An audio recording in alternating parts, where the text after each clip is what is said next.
Bonjour, bienvenue dans la série sur la physique des particules. Alors considérons un système physique au voisinage du point critique. Le nombre de degrés de liberté qui interagissent effectivement entre eux est de l'ordre de la longueur de corrélation exposant D, le volume. Et ce nombre tend vers l'infini au point critique, puisque la longueur de corrélation tend vers l'infini. Par conséquent, les méthodes perturbatives traditionnelles échouent complètement dans ce genre de problème, car elles sont adaptées au cas de l'interaction d'un petit nombre de degrés de liberté. La méthode du groupe de renormalisation qui a été inventée par Wilson consiste à réduire systématiquement le nombre de degrés de liberté en intégrant sur les fluctuations de courte longueur d'onde. Donc supposons que nous partions d'un système de spin sur un réseau de pas égal à A. La longueur d'onde minimale des fluctuations est à l'ordre de A. Intégrons sur les fluctuations de longueur d'onde comprises entre A et SA, où S supérieur à 1 est appelé facteur de dilatation. Ceci ne change pas le comportement des fonctions de corrélation pour des distances qui sont supérieures de l'ordre de SA. L'intégration sur les fluctuations de courte longueur d'onde a donc fait correspondre au système physique initial un autre système physique qui possède le même comportement à longue distance. Attention, ici par système physique, il faut plutôt entendre un modèle de transformation de phase, et il n'est pas nécessaire que ça soit réellement un système physique réel. C'est un modèle du système physique. On peut itérer cette transformation, appelée transformation du groupe de renormalisation, ou TGR, en intégrant sur les fluctuations de longueur d'onde, ensuite de SA à S carré A. Et ainsi de suite. Donc, en intégrant chaque fois des longueurs d'onde de plus en plus grandes. Et on établit ainsi une suite de correspondances entre des systèmes physiques qui possèdent le même comportement à grande distance. Cependant, il faut bien s'entendre sur la notion de même comportement à longue distance. Si nous utilisons la même unité de longueur pour décrire les deux systèmes physiques, l'expression est évidemment correcte. Mais il existe une unité de longueur naturelle pour chaque système, qui est le pas de son réseau. Après une première opération TGR, le pas effectif du réseau, du système transformé, est donné par SA, puisqu'on a intégré toutes les fluctuations inférieures. Et si nous mesurons les longueurs de corrélation en unités naturelles, donc en pas de réseau, celles du système transformé seront alors de l'ordre de Xi sur S.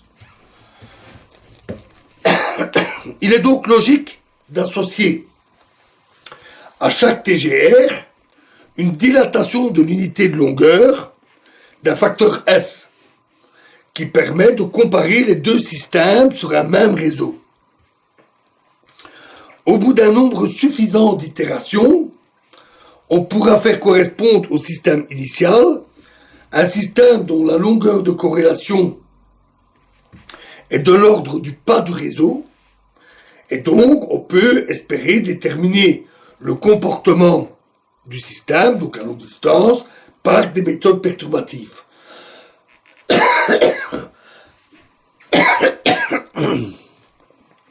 La dilatation de l'unité de longueur d'un facteur S, qui transforme une longueur R en R divisé par S, fait évidemment penser à une transformation d'échelle. Une TGR relie effectivement deux fonctions de corrélation mesurées à des distances R et R sur S. Cependant, l'opération ne se réduit pas à une simple analyse dimensionnelle, parce qu'elle transforme aussi les paramètres du système physique.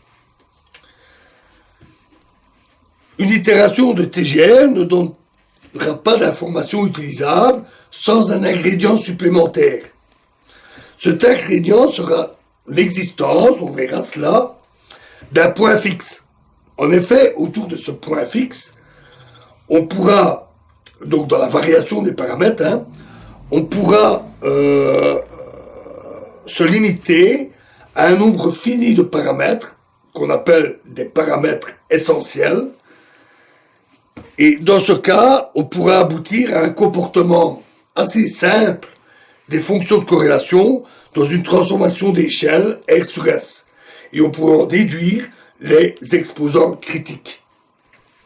Alors on peut visualiser intuitivement une TGR en imaginant qu'on observe le système physique avec deux microscopes de résolution différente. Le premier, qui utilise une longueur d'onde lambda, permet de voir des détails de dimension de l'ordre de la longueur d'onde lambda. Le deuxième microscope utilise une longueur d'onde S lambda. Et sa résolution est donc moins bonne, puisque S est supérieur à 1. En passant du premier au deuxième microscope, on intègre en fait sur tous les détails ayant une dimension comprise entre lambda et S lambda. Pour réaliser la dilatation de l'unité de longueur, il suffit d'admettre que le grandissement du deuxième microscope est égal à celui du premier multiplié d'un facteur S. Dans le champ du deuxième microscope, les îlots d'aimantation positives, par exemple, seront vus avec une taille S fois plus petite que dans le champ du premier microscope.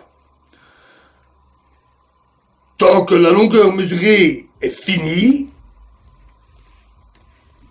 tant que la longueur de corrélation est finie, rappelons que la taille de ces îlots est de l'ordre de la longueur de corrélation. Donc, dans le premier microscope et le deuxième microscope, on va voir des îlots de taille positive, d'aimantation positive, de dimension typiquement égale à xi. Tandis que dans le deuxième microscope, on va voir de plus petits îlots positifs de taille xi sur S.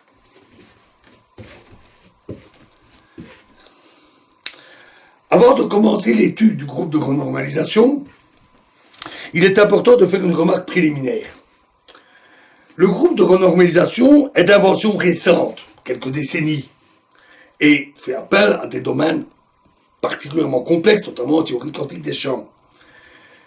Et, sauf dans certains cas particuliers, il n'est pas toujours bien détaillé par des théorèmes rigoureux.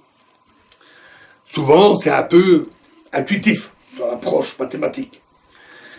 Il sera donc nécessaire d'introduire des hypothèses dont les conditions de validité ne sont pas toujours bien précises. Et, en fin de compte, ces hypothèses seront justifiées par le succès pratique de la méthode.